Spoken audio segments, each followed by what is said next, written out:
Guys, the results are in, and it's official. Amethyst is awesome. I'm sure the test was both highly unscientific and prone to confirmation bias. And you know what else is awesome? Catch and release. One night, Steven is getting ready for bed when he's kidnapped, gem-napped? Whatever, by Peridot, who drags him to the galaxy warp so he can fix it, and she can escape back to space. But the gems put a stop to that with a little localized violence. That's the third best kind of violence. But before they bubble her, Peridot drops some ominous hints about a big scary cluster of evil hatching and killing everyone on Earth. But the gems don't listen. Idiots.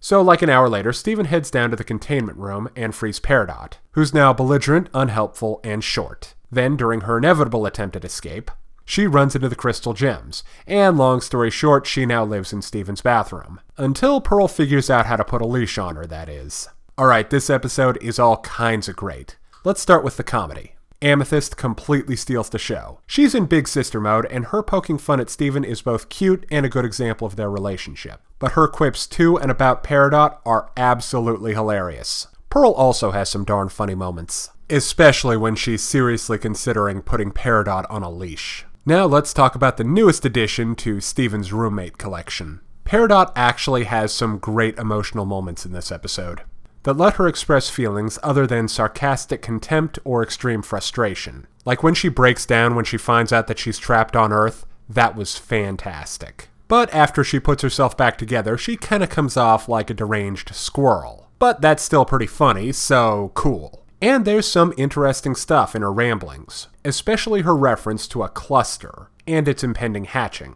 Now if I had to guess, I'd say this is probably a huge fusion gem, made from the remains of hundreds, maybe thousands of fallen gems. But that's just speculation, and we'll definitely find out more as the season progresses. Finally, I have a couple of small issues with this episode. First, the gems seem way too quick to dismiss Peridot as just lying.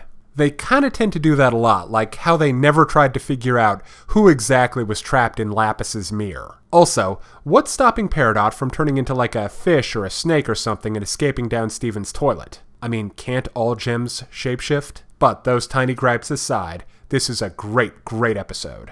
And I highly recommend Steven Universe Catch and Release. Now be sure and come back next time for my review of Steven Universe When It Rains. And if you're interested in more reviews of anime, movies, TV shows, comic books, or video games, check out my channel on YouTube at StupidPrivate913, or find my Facebook and DeviantArt pages for video updates and more. Thank you for watching. Hey kids, today's show is brought to you by the letter 4 and the number potato! I'm a stupid private.